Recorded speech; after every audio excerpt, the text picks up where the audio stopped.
Salut les camarades. Alors je vous sens un peu fatigué, est-ce que c'est le soleil qui vous a assommé? Alors moi j'aimerais commencer, tout à l'heure Issa a parlé de l'arrivée à la politique par le feu. Et bien moi il s'avère que je suis arrivé à la politique par le feu. J'étais pas du tout destiné à devenir un militant, je viens d'une famille de gitans et de manouches, ces gens qu'on assigne à l'apolitisme. Et je me suis retrouvé en 2018 à l'âge de 14 ans sur les ronds-points. Et moi je pense quand même que depuis cette période, du moins je parle de ce que j'ai connu, depuis le début du premier quinquennat Macron, il y a indiscutablement une accélération du processus de fascisation de l'État et de criminalisation des luttes. On l'a beaucoup oublié, mais il ne faut pas oublier ce qui s'est passé à l'époque du mouvement des Gilets jaunes. Il y a des gens, je pense à Jérôme, je pense à Vanessa, des amis, qui ont perdu un œil, qui se sont fait tirer dessus dans le pays soi-disant des droits de l'homme. Il y a le pouvoir qui a fait couler le sang durant le mouvement des Gilets jaunes pour réduire au silence un des plus gros mouvements sociaux de ces dernières décennies. Il y a eu une trentaine de personnes éborgnées, il y a eu des gens mutilés, il y a eu des milliers d'emprisonnements politiques, arbitraires. Et ça, pour moi, ça a été un point quand même d'accélération indiscutable et extrêmement grave. Il y a eu les jeunes de Mantes-la-Jolie, et ça, on sait quelque chose, qui ont été agenouillés avec des ordures de flics qui leur ont dit « Voilà une classe qui se tient sage, tout fier d'eux ». En même temps, ils ne savent pas faire grand-chose d'autre. Et donc, il y a ce point de départ-là qui est hyper important. Ensuite, il y a les deux mouvements contre la réforme des retraites 2019-2023, où sur le même modèle que la répression du mouvement des Gilets jaunes, on étouffe, on malmène et on reconduit par la force, par la répression brutale, par l'appareil d'État, les gens au silence. Et notamment à partir du moment où les lycéens, les lycéennes, bravement se sont mis à ériger des barricades sur la place de la Concorde à partir du 16 mars avec l'utilisation du 49.3 par Madame Borne, qui a dépassé toutes les bornes lors de dans son passage de fonction, eh bien, il y a des lycéens qui se sont fait interpeller, qui ont été reconduits en garde à vue, et j'ai fait un sacré nombre de gardes à vue à cette période-là, comme tout un tas de camarades. Ensuite, vous avez, j'ai été également Sainte-Soline, où là, on en voit, et là, ils ont franchi un nouveau cap, deux personnes dans le coma pour avoir défendu quoi? Pour avoir défendu l'eau, sans quoi la vie n'est pas possible. Deux personnes à Sainte-Soline se sont retrouvées dans le coma entre la vie et la mort.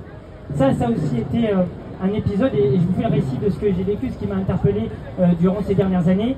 Vous avez ensuite l'exécution de sang-froid par l'ordure de Florian, qui est devenu millionnaire de Noël à Nanterre. Et là, vous avez des jeunes qui se révoltent, il y a des émeutes, et tout à l'heure Yessa disait les mots ont un sens, l'émeute c'est le débordement de l'émotion collective, et c'était d'une justesse et d'une dignité immense.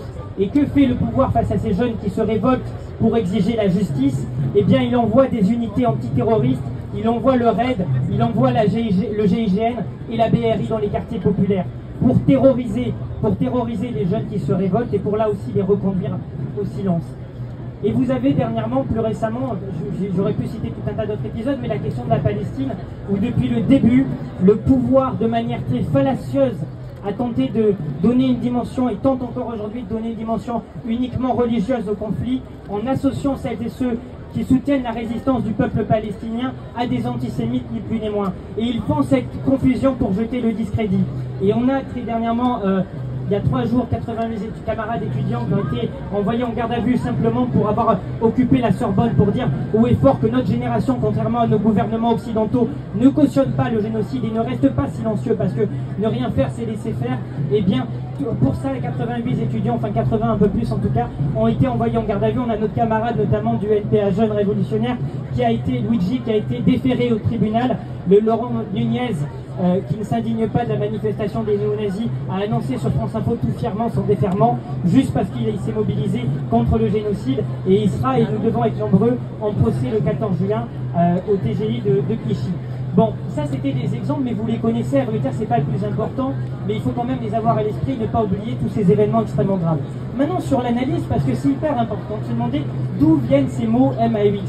Eh bien ils viennent parce que notamment, et je le dis non pas dans une volonté de créer de la polémique ou autre, mais une certaine partie de la gauche politique, sociale et syndicale, et ça a été dit par Thomas tout à l'heure, a laissé faire, Depuis des décennies, il y a des jeunes qui se font assassiner dans les quartiers populaires. Il y a Amine, il y en a tant d'autres. Il y a Angelo, Angelo Garant, parce qu'il est voyageur, il se fait assassiner de sang-froid par la police, par une unité justement du GIGN, si je dis pas de bêtises. Et il y a beaucoup de responsables politiques qui sont restés silencieux sur ces meurtres policiers, sur ces crimes policiers depuis des décennies. Vous avez le mouvement des Gilets jaunes, j'en ai parlé. Ça faisait des années que les syndicats n'étaient pas capables de s'unir et de faire une intersyndicale. La première fois depuis des années qu'ils font une intersyndicale et qu'ils font un communiqué, c'est pour dire oui, mais c'est pas bien, on condamne les violences et pas un mot sur les personnes éborgnées. Vous avez également, et ça il faut le dénoncer, vous avez également pendant les révoltes dans les quartiers populaires des jeunes qui sont déférés par milliers dans les tribunaux, et vous avez quasiment rien et quasiment aucune force politique. Il y en a eu quelques-unes qui ont été capables de demander l'amnistie de ces jeunes qui se sont révoltés parce qu'on a tué un d'entre eux, parce qu'on a tué Naël qui avait 17 ans et parce que le policier a été libéré très rapidement en étant millionnaire. Vous avez également, et ça a été dit par Yessa, et il faut le dire, pourquoi aujourd'hui vous avez des responsables politiques et la chef du premier groupe d'opposition parlementaire, Mathilde Panot, et c'est totalement scandaleux, qui se retrouvent convoqués? Eh bien parce que beaucoup sont restés silencieux quand des collégiens ont été convoqués pour apologie du terrorisme. Ce que je veux dire par là, c'est que le fait d'avoir été silencieux, d'avoir eu peur de prendre position pour une grande partie de la gauche sociale, syndicale et politique depuis des décennies, ça a conduit à la généralisation de la fascisation et de la criminalisation. Et ça, il faut en être conscient. Je ne dis pas juste pour polémiquer, mais si on veut partir sur des bases unitaires, il faut être conscient de ça et il faut se mettre d'accord sur ce constat. Ensuite, maintenant, sur le que faire. Ça va faire plaisir aux camarades marxistes, pour reprendre Lénine. Sur le que faire, non, plus sérieusement, c'est très important. Moi, je suis partisan de la stratégie de l'autodéfense populaire. Vous savez, en 1973, si je ne vous dis pas de bêtises, il y a un meeting de la Ligue, il y a un meeting de tous ces groupuscules de fachos, de nazillans, de petites merdes d'extrême droite qui font leur meeting à Paris. Et qu'est-ce qui se passe à ce moment-là? Vous avez bravement, notamment les camarades de la LCR, qui prennent des cocktails Molotov et qui leur les jettent à la gueule. Alors ça peut faire sourire, ça peut dire c'est extrémisme. Mais moi je pense que quand il y a des gens qui font l'apologie du génocide, qui font l'apologie des crimes contre l'humanité, qui déshumanisent tout un tas de populations, les populations indigènes, les populations racisées en France. Ben oui, c'est proportionné, c'est un usage proportionné de la force, pour reprendre les termes du pouvoir, que de se défendre et que de pas les laisser faire. Et ça, c'est un chemin, l'autodéfense populaire. Et j'aimerais notamment en ce sens remercier également les camarades Street Medic qui s'organisent dans les manifestations pour soigner.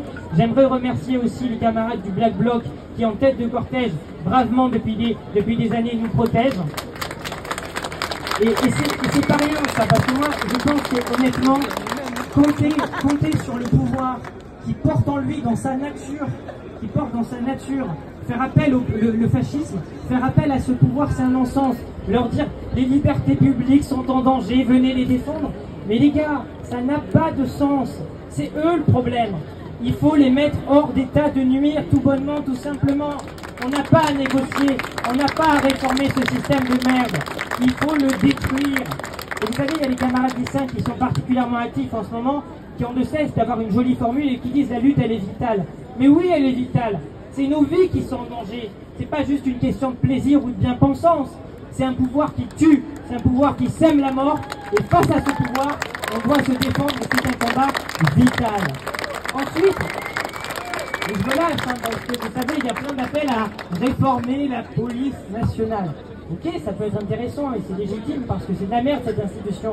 Mais il ne faut pas oublier qu'elle a été créée par un décret du maréchal Pétain en 1941.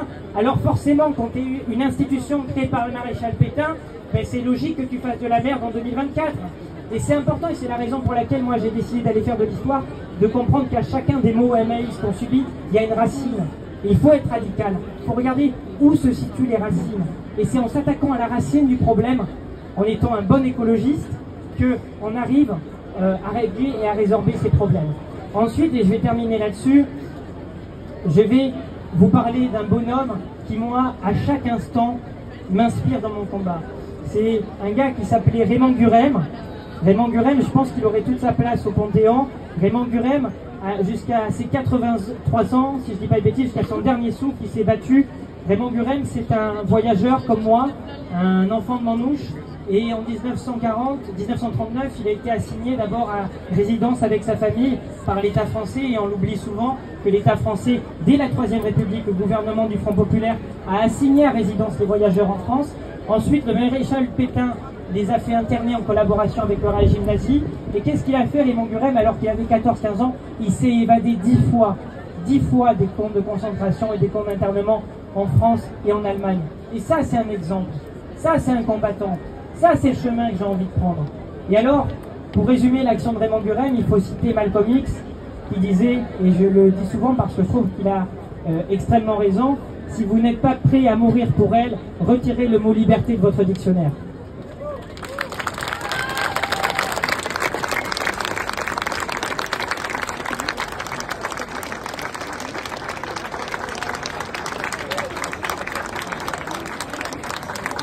Merci pour les interventions.